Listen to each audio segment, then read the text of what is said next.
Hola Heraldo, ¿cómo estás? Hola Mauricio, ¿qué tal? Muy bien. Aquí encantado de tener este diálogo con ustedes. Bueno, muchas gracias.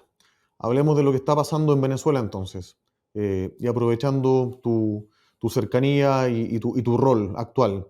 Me gustaría entender cómo estás viendo tú la situación en este país y qué es lo que luego de 3 días después de la elección más te ha sorprendido.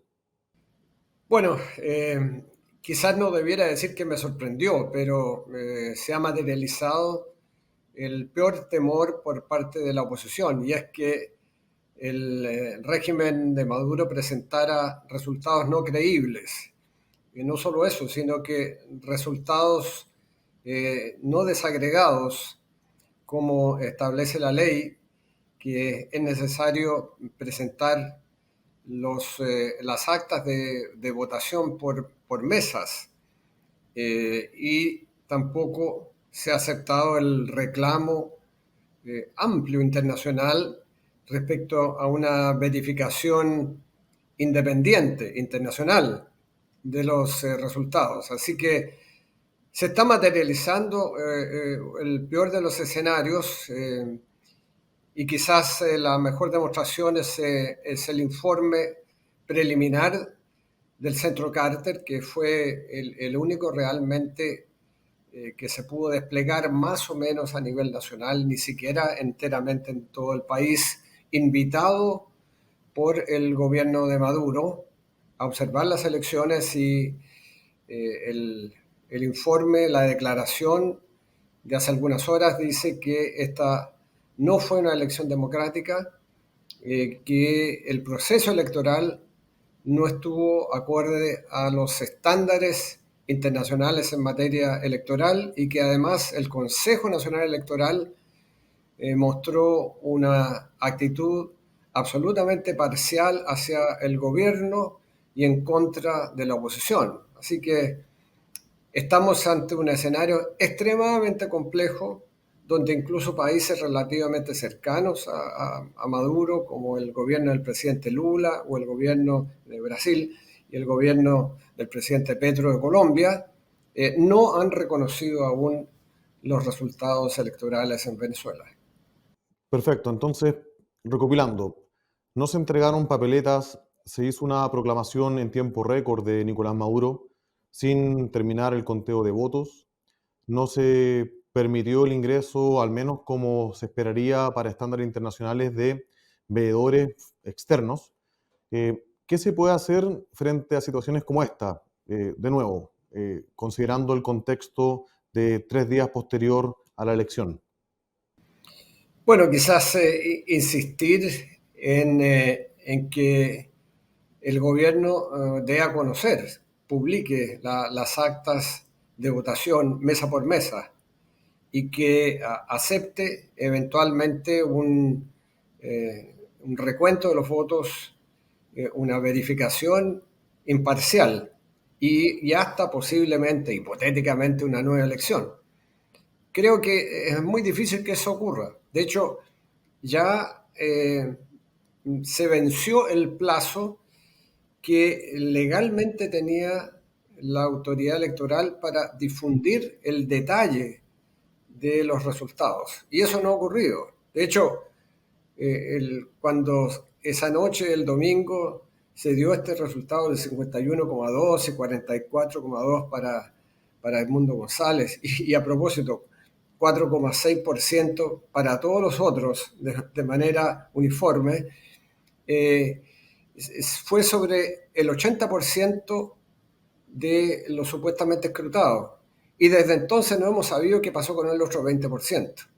Entonces, la situación es altamente irregular, y lo que sucederá en este contexto es que probablemente muchos países no van a reconocer estos resultados, y vamos a estar frente a una situación de mayor aislamiento del régimen venezolano y de mayor tensión con la comunidad internacional.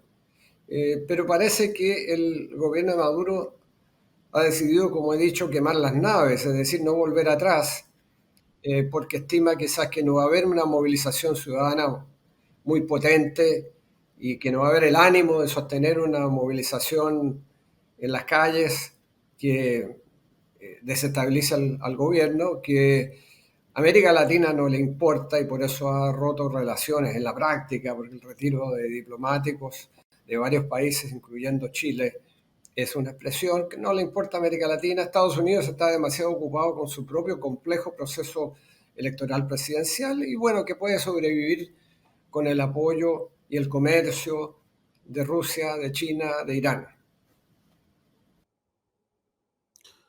Perfecto. Y, a ver, respecto a los resultados, se ha mencionado, tú también lo mencionaste en algunos medios de prensa, que estos no son creíbles, ¿cierto? Y quizás haciendo una analogía, un paralelo, sin entrar en tanto tecnicismo, ¿es factible, no sé, pedir que se presenten los datos a esta altura, volver a contarlos, rectificarlos, o ya estamos en un punto de no retorno? Sobre todo considerando que la respuesta de la calle va en aumento y probablemente estamos en ese punto. Efectivamente, pareciera que estamos en un punto de no retorno. Por eso decía esto de quemar las naves, no volver atrás. Pero yo creo que siempre hay que abrigar alguna esperanza y sé que hay algunos intentos de mediación, particularmente por parte del enviado especial del presidente Lula, que es el ex canciller Celso Morín, que parece que estaría en conversaciones para que, bueno, eventualmente se den a conocer los datos o haya una verificación internacional imparcial. Pero en la medida que pasan las horas, esa posibilidad se va agotando cada vez más.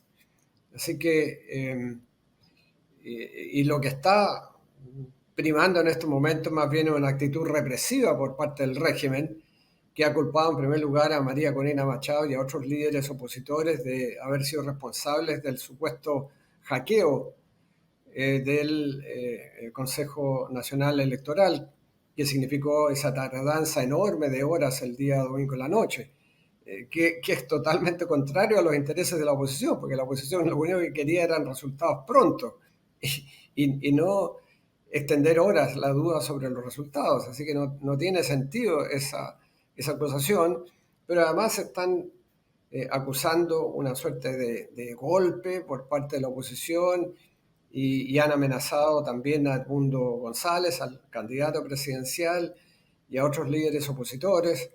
Entonces, todo apunta a mayor represión y en las movilizaciones callejeras de las últimas horas han habido ya 11 muertos, alrededor de 800 detenidos. Entonces, el panorama apunta a que se consolide esta situación en vez de que se revierta. Perfecto. Y me gustaría retroceder un par de meses donde efectivamente el gobierno, pues, tenga validez o no, vigente de Venezuela, eh, acepta tener un proceso de elección bajo ciertos estándares internacionales, se compromete a esto, ¿cierto? Eh, Me gustaría entender, bajo esa premisa, qué rol juega la comunidad internacional, los países, los órganos internacionales, en un caso como este, porque me imagino que hay potencial bloqueo adicionales.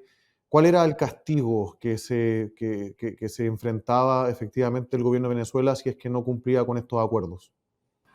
Bueno, en primer lugar, esta elección se organiza, a mi juicio, a regañadientes por parte del gobierno de Maduro.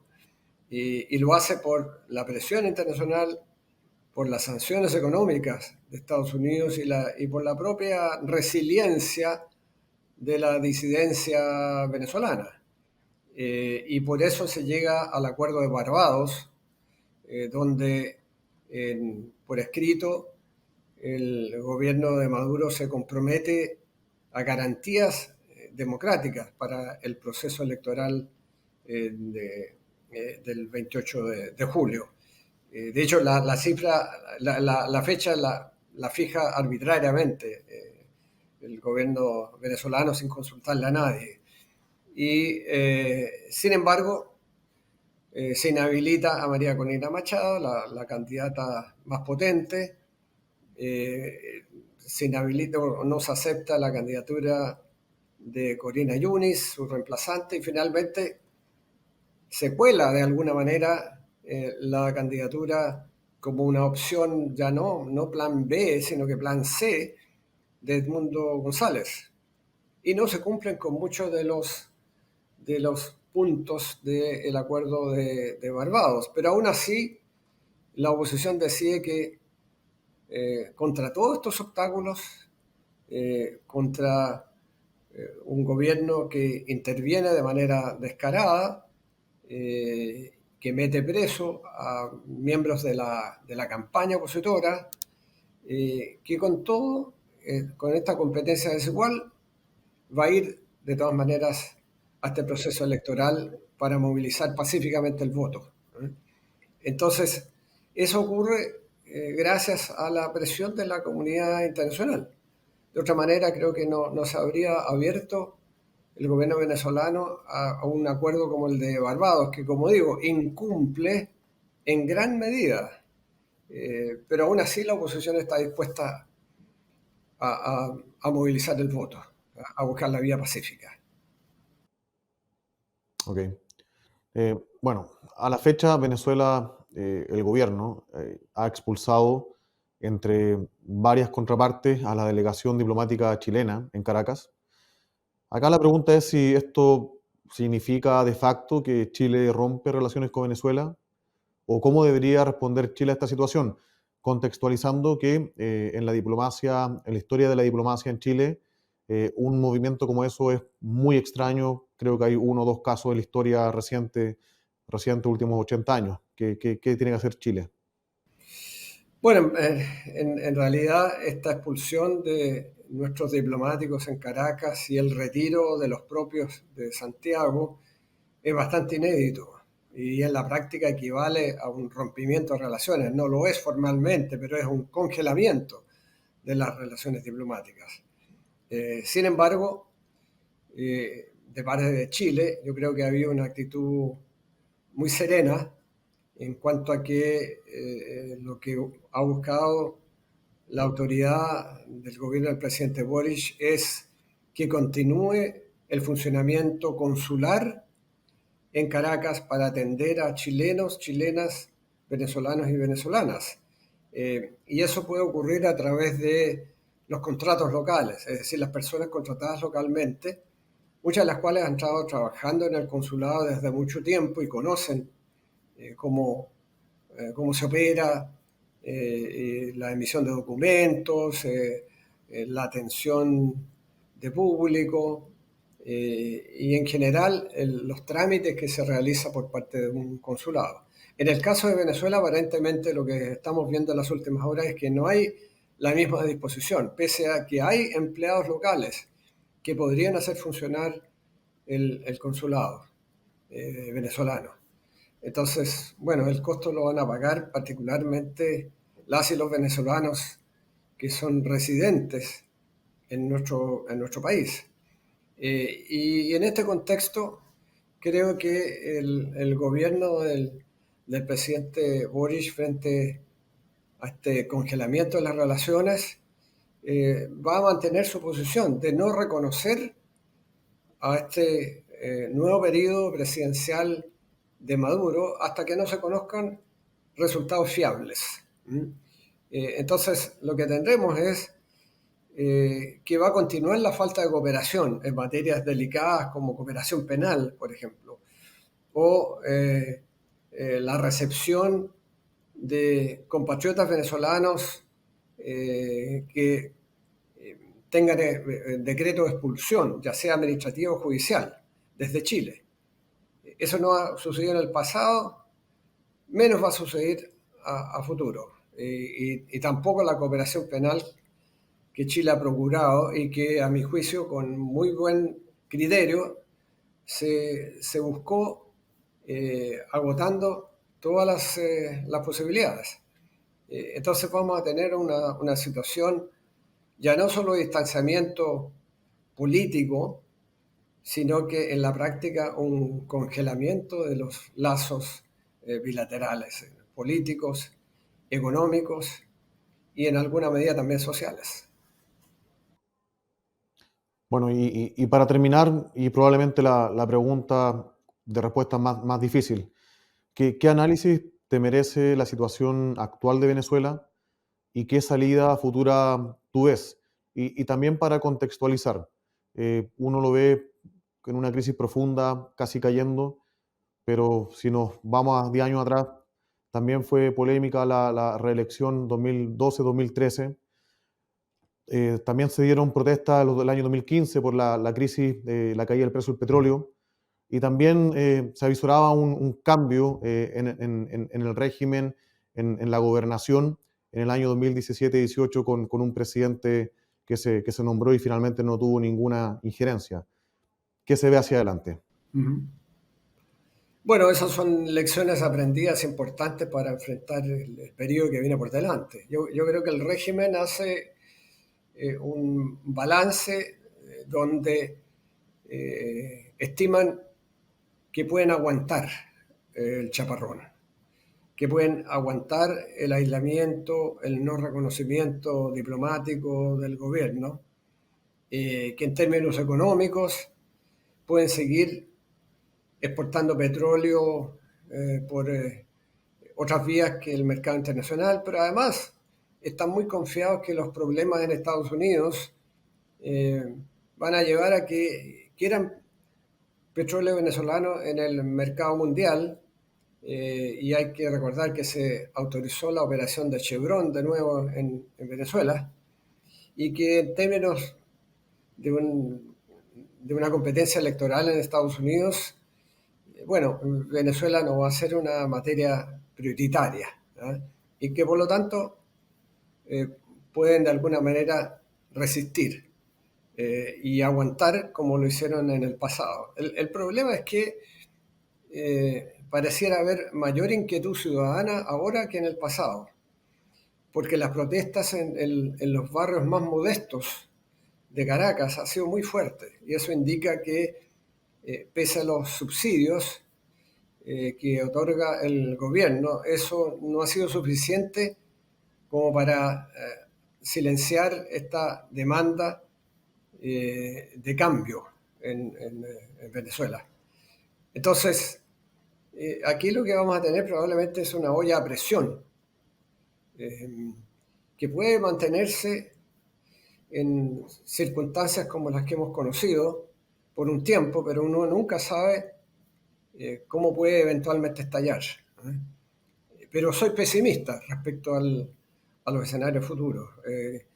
Ojalá que tenga éxito estos esfuerzos de mediación que conduce principalmente Brasil y que de repente convenzan por la vía de la persuasión a Maduro de que es necesario dar a conocer resultados creíbles, que es necesario mostrar todas las actas de votación en todas las mesas, que por lo demás está establecido en la ley, y que haya eventualmente, como demanda el gobierno colombiano, una verificación imparcial internacional. Ojalá que eso pase. Si tuviera que apostar, apostaría en contra, pero no descartaría esa posibilidad del todo porque uno nunca sabe lo que puede pasar, menos en un país donde la arbitrariedad es lo que guía el comportamiento público. Así que soy pesimista, pero no descarto una situación milagrosa que permita enrilar esto por el camino de la democracia o por último de la racionalidad. Buenísimo. Heraldo, muchas gracias nuevamente.